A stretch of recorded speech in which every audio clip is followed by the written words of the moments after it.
이 영상은 몽골고원에서 쫓겨난 흉노족의 디아스포라 이야기 4부입니다. 전편에서 한용 전쟁의 막후 조종자로 추정되는 한 공주의 나비 효과를 이야기했습니다. 이 나비 효과로 등용한 장군들이 흉노를 패망시키는 주역이 되었습니다. 오늘 이 시간에는 흉노의 패배 원인을 군사적 차원에서 알아보겠습니다. 흉노는 인구와 자원 측면에서 비교할 수 없을 정도로 열세였습니다. 그러나 흉노의 패배 원인에는 이것 외에도 다른 것이 있었습니다. 바로 무기의 열세였습니다.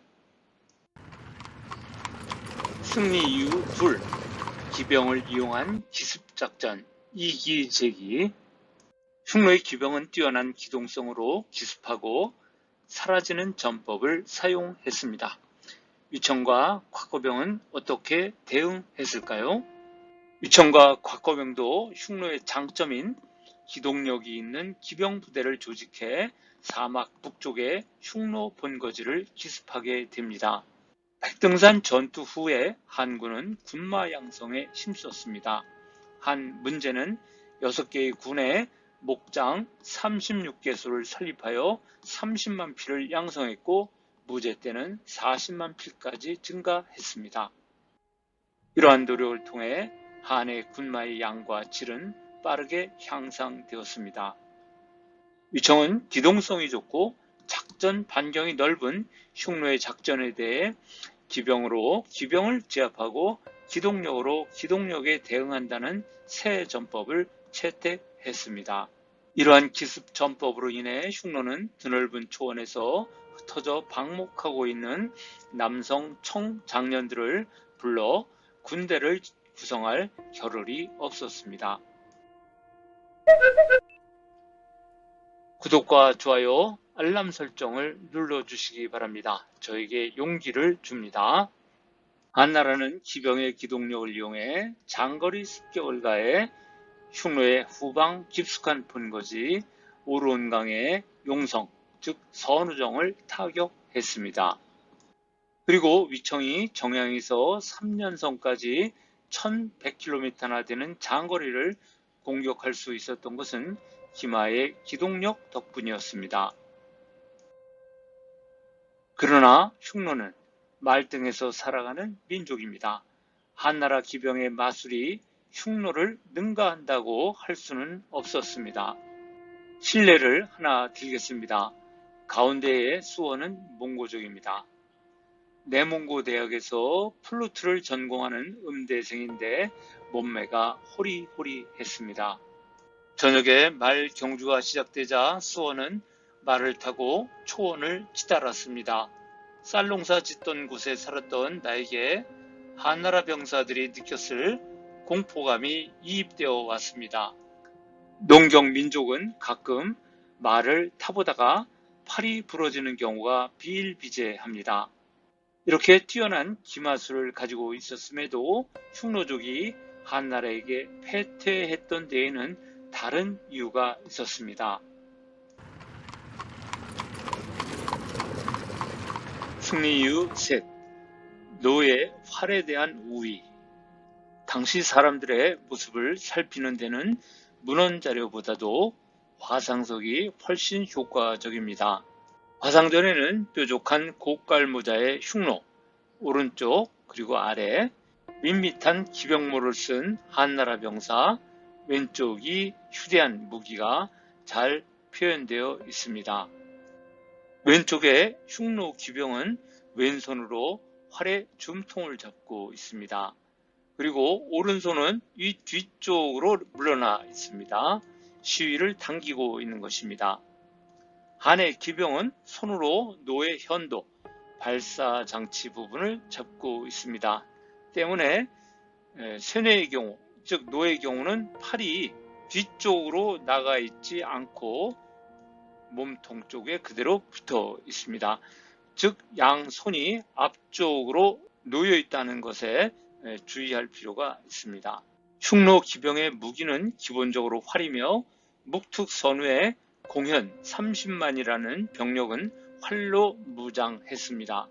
활은 조준할 때 계속 시위를 당기고 있어야 합니다. 힘이 빠지면 명중률에 문제가 발생합니다. 반면에 한군의 사격 무기는 진나라의 무기 노를 승계했습니다. 진나라 법률 문서에는 병사들의 사격 무기를 노라고 기술하고 있습니다. 노는 활 시위가 아예 걸려있는 상태로 조준을 하므로 안정성이 있고 오래 사격해도 활보다 덜 지친다는 장점이 있습니다. 쇠뇌의 발사 장치입니다. 활 시위를 아예 걸고 현도를 당기면 발사됩니다. 망사는 조준하는 가늠쇠라고 할 수 있습니다. 한대 병사들의 사격 시험에는 쇠뇌 12발 가운데 6발을 명중시켜야 합격으로 한다는 규정이 있습니다. 농기구를 잡던 농민을 단시일 내에 강력한 전투력을 갖추게 하는 데는 활보다 쇠뇌가 용이했습니다. 한 무제 때 이저의 호칭이 강로장군이었던 것은 한대의 무기가 쇠뇌 중심으로 운용되었음을 말해줍니다. 또한 이광이 흉노 비장을 쏜 대황은 노입니다. 도낭문서에 보이는 대황 승현일이 바로 그것입니다. 활을 쏘는 흉노 병사, 노를 쏘는 한군이 전투를 하고 있습니다. 이래 흉노 병사는 활로 파르티안 샷을 쏘고 즉 뒤로 쏘는 것이죠. 3회 한 기마병이 극으로 찌르자 2회 흉노의 활은 공중으로 날아갔고 4회 한군은 노를 겨냥하고 있습니다. 양 손이 앞쪽으로 향하고 있습니다. 4회 한군이 들고 있는 무기는 노입니다. 두 손으로 노의 현도 부분을 잡고 있습니다. 한의 무기는 노와 극, 흉노는 활임을 알 수 있었습니다. 노와 활의 사거리 및 강력함은 어떠할까요? 중국 CCTV의 한 실험에서는 궁의 화살 비행 속도가 35.9m/s였습니다. 사거리는 125m로 측정되었습니다. 노의 화살 속도는 42.4m/s로서 궁보다 빠르고 사거리는 노가 180m로 궁보다 긴 것으로 측정되었습니다. 쇠뇌는 장력에 따라 1, 3, 4, 5, 6, 7, 8, 10, 12석으로 구분하는데 1석은 약 30kg이므로 30 내지 360kg의 장력을 가지고 있습니다. 그러나 한대 변경 문서에서 보이는 노의 사거리는 이보다 멀어서 대체로 165m 이상입니다. 그중 육석노는 거의 260m를 비행하는 강로입니다. 사거리 260m의 육석노는 흉노의 사거리 125m 궁보다도 훨씬 유리한 것을 확인할 수 있습니다. 이것이 흉노 군대를 이길 수 있었던 원인입니다. 팔이 짧은 권투 선수가 팔이 긴 아웃복서와 싸우는 모습입니다. 흉노는 붉은색 135m 구역에서 활을 쏘아봤자 한군에게 타격을 입힐 수 없습니다. 흉노군은 사정거리 125에서 260m 사이에서는 일방적으로 맞아야 했습니다. 여기에서 진시황 병마용 1호경의 배치도가 기억납니다. 병마용 1호경의 전열에는 68개씩 3열 횡대에 204개의 쇠뇌 병사가 있습니다. 그리고 좌우익의 2열로 후방에 3열의 쇠뇌 가병이 있습니다. 전 3열의 노병인데 1열의 사격이 끝나면 2열, 3열이 순차적으로 노를 사격합니다. 사거리가 긴 한군의 3열의 노가 순차적으로 타격을 가함으로써 흉노 기병은 피격거리 260m 밖으로 물러나거나 아니면 125m 사거리 안으로 진격해야 했습니다. 기마로 100여 미터는 수초면 되는데 한군은 이때를 놓치지 말아야 합니다. 위청의 부대와 이치사 선우가 대치했을 때 날은 어두워지고 돌풍이 불어 양군은 서로를 볼 수 없는 상태였습니다. 한군은 더욱 좌우익의 병사를 들여 흉노 선우를 포위에 들어갔습니다. 한군이 이치사 선우를 포위하기 위해 좌우익의 숫자를 늘린 상황은 병마용 2호갱을 연상시킵니다. 병마용 2호갱의 병력 배치를 보면 이치사 선우를 포위할 때의 상황과 흡사합니다. 2호갱의 병력 배치도입니다. 전면에 쇠뇌를 배치해 원거리 타격을 가한 후 좌우익의 기병과 전차를 배치했습니다. 즉, 기동력을 이용해 포위하려는 전법입니다. 흉노 원정에 참여한 장군들의 직함이 기장군 공손호, 경거장군 공손하 등의 호칭은 기병, 전차병으로 구성되어 있음을 알 수 있습니다. 1구역의 쇠뇌병이 선제 공격을 가하고 기동성이 탁월한 2와 4의 전차와 기마가 적진의 측면과 배후로 돌진합니다. 언월진과 유사합니다. 승리 이유 넷, 근접전 무기. 한군은 기병 3과 보병 5로 구성되어 있는데 모, 극과 같은 기다란 창을 가지고 있습니다. 기본적으로 진시황, 병마용갱의 무기와 동일합니다.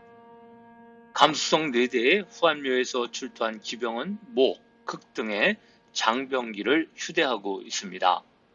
반면에 흉노군의 무기와 장비는 고고학 자료를 통해 확인되었는데 무기는 활과 화살, 장검과 단도, 창뿐입니다.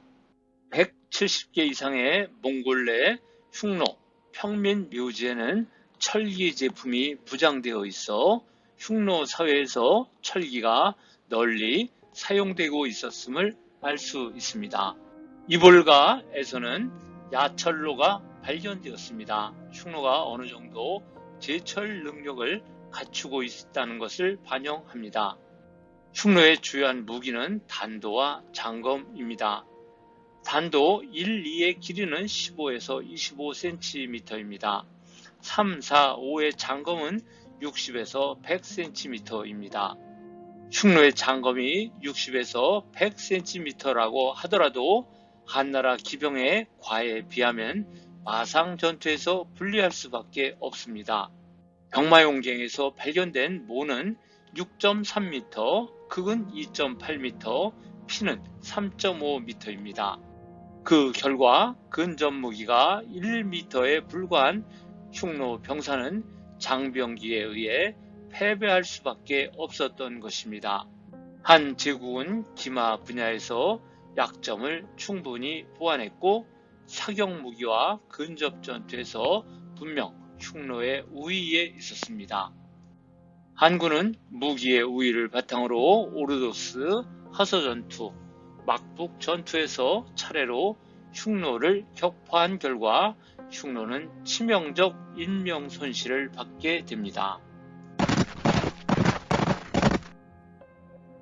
결과 흉노 인구의 격감. 한흉 전쟁이 시작되는 기원전 133년 무렵 흉노의 인구는 약 150만 명, 한나라의 인구는 약 3,400만으로 추정합니다. 흉노의 인구는 한나라 인구의 2.94%에 불과합니다. 그럼에도 흉노가 버틸 수 있었던 것은 공현 30만이라는 기병에 있었습니다. 그러나 한나라가 흉노의 장점인 기병부대를 양성해서 대등한 입장이 되고 한나라 대륙에서 병력과 물자가 끊임없이 공급됨으로써 흉노는 인구와 병참에서 분리했습니다. 한나라는 무기의 우월성, 기병의 증강 등을 통해 연속해서 흉노에 승리하고 많은 흉노인들이 사망하거나 포로가 되어 인적 자원이 고갈되어 갔습니다.